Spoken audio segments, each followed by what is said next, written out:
ইন্নাল হামদালিল্লাহ নাহমাদুহু ওয়া নাস্তাইনুহু ওয়া নাস্তাগফিরুহু ওয়া নাউযু বিল্লাহি মিন শুরুরি আনফুসিনা ওয়া মিন সাইয়্যাতি আমালিনা মান ইয়াহদিল্লাহু ফালা মুদিল্লা লাহু ওয়া মান ইউদ্লিল ফালা হাদিয়া লাহু আশহাদু আল লা ইলাহা ইল্লাল্লাহু ওয়াহদাহু লা শারীকা লাহু ওয়া আশহাদু আন্না মুহাম্মাদান আবদুহু ওয়া রাসূলুহু আম্মা বাদ ফাইন্না খায়রুল হাদিসি কিতাবুল্লাহ ওয়া খায়রুল হাদি হাদি মুহাম্মদ সাল্লাল্লাহু আলাইহি ওয়াসাল্লাম শাররিল উমুরি মুহদাসাতুহা ওয়া কুল্লু মুহদাসাতিন বিদআহ ওয়া কুল্লু বিদআতিন দালালা কুল্লু দালালাতিন মিন নার আউযু বিল্লাহিস সামিউল আলিম মিনাশ শাইতানির রাজিম রাব্বিশ ইশরাহ লি সাদরি ওয়াসসির লি আমরি আহলুল উকদাতাম মিন লিসানি ইয়াফকাহু কওলি রাব্বি ইয়াসসিরু ওয়া লা তুয়াসসিরু ওয়া তাম্মিম বিল খায়র।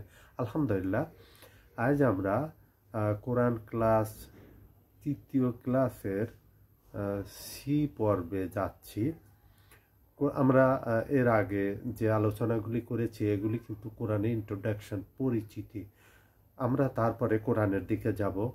আউযু বিল্লাহি মিনাশ শাইতানির রাজিম, বিসমিল্লাহির রহমানির রহিম।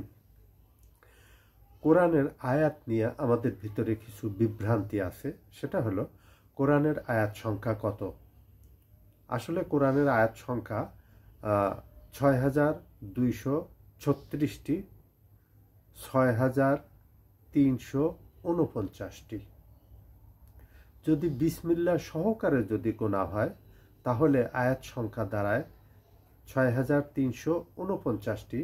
আর যদি বিসমিল্লাহকে বাদ দেওয়া যায়, যেহেতু একটা বিসমিল্লাহকে কিন্তু বাদ দেওয়া যাবে না, যেটা সূরা নাহলের ভিতরে আমরা এর আগে ইন্নাহু সুলাইমান ইন্নাহু বিসমিল্লাহির রহমানির রহিম, এটা কিন্তু বাদ দেওয়া যাবে না, কারণ এটা কিন্তু কোরআনের মানে ব্যারিয়ার নয়, দেয়াল নয়, এটা কিন্তু কোরআনের ভিতরে, কোরআনের একটা অংশ, এবং এটাও কিন্তু একটা আয়াত, পার্ট অফ আয়াত। সুতরাং ওই ১১৩টা ১11টা যদি বাদ দেওয়া হয় তাহলে দাঁড়ায়। আর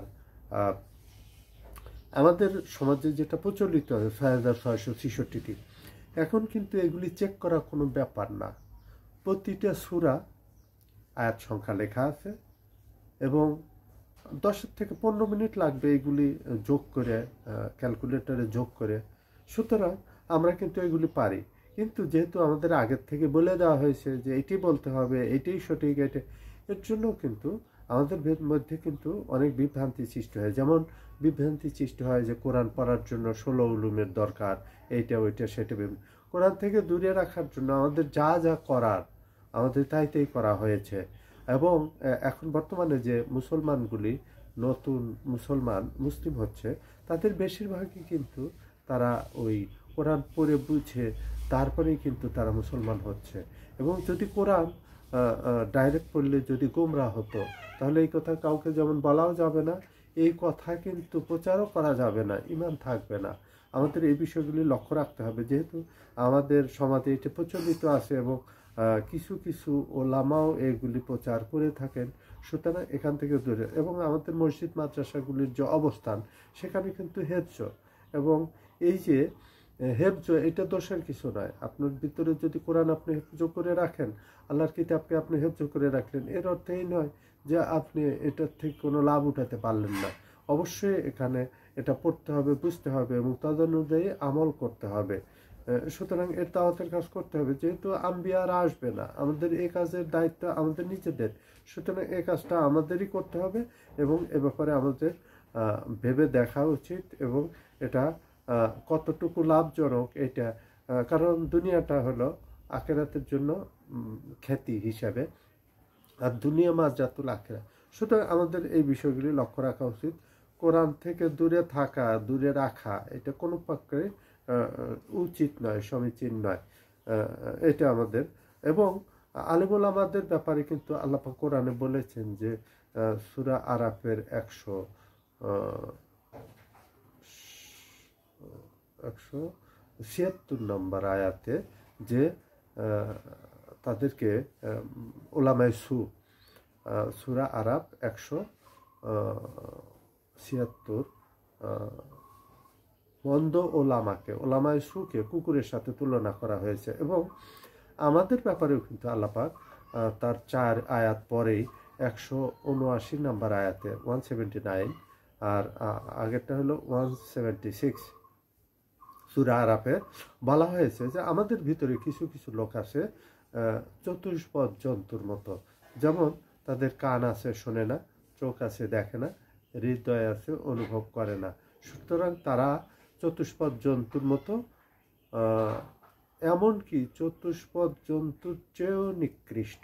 সুতরাং আমাদের ব্যাপারেও যেমন আল্লাহ কোরআন কিন্তু আল্লাপাক কিন্তু কাউকে কিন্তু লেহাজ করেননি, কারোর প্রতি কিন্তু আল্লাপাকের কোনো আত্মীয়তা নেই। আল্লাপাকের কথাগুলি স্ট্রেট ফরওয়ার্ড। এই জন্যই কিন্তু এই নন মুসলিম, বিশেষ করে শিক্ষিত, বিশেষ করে অন্য অন্য ধর্মের যে পাদ্রীগুলি, প্রিস্টগুলি এবং অন্যান্য ধর্মের যে জ্ঞানী ব্যক্তি, বিদ্বান ব্যক্তিবর্গ, তারা বর্তমানে যে ইসলাম গ্রহণ করছে সেটার কিন্তু মূল একটাই কারণ, এই কিতাব এত সুন্দর কিতাব, এত কনফিডেন্সের সাথে এত স্ট্রিক্টলি কথা বলে যে কথাগুলি অন্য অন্য কিতাবে, অন্য অন্য ধর্মগ্রন্থে, অন্য অন্য কোথাও পাওয়া যায় না। আলিফ লাম মিম জালিকাল কিতাবু লা রাইবা ফি হুদাল জালিকা লা রাইবা ফি। আল্লাহ পাক বলছে যে এই কিতাবে কোনো সন্দেহ নাই। একটা কিতাব লেখক বলতেই পারে যে আমার এখানে যদি কোনো ভুল ত্রুটি থাকে পরবর্তী সংস্করণে, অথবা আপনি এটা ওইটা সেটা বিভিন্ন কথা বলতে পারে, কিন্তু এই কিতাবে আল্লাহ পাক স্ট্রেট ফরওয়ার্ড বলে দিয়েছেন যে এই কিতাবে কোনো সন্দেহ নেই। সুবহানাল্লাহ। এবং রাসূল সাল্লাল্লাহু আলাইহি সাল্লাম বলেছেন যে আমাদের কিছু আলেম ওলামা আছে যেগুলি দজ্জালের চেয়েও ভয়ঙ্কর, এবং আমাদের কিছু নেতৃস্থানীয় যেমন উলিল আমর, কিতাবুল্লাহ ও সুন্নাত রাসূল সাল্লাল্লাহু আলাইহি সাল্লাম ও উলিল আমরি মিনকুম, এই ব্যাপারে। এবং যখন তাদের সাথে কোনো দ্বিমত হয় তখন তোমরা আল্লাহ এবং আল্লাহর রসুলের দিকে ফেরত যাও। মা আলাইনা ইল্লাল বালাগ, জাযাকাল্লাহু খাইরান ও আহসানুল জাযা।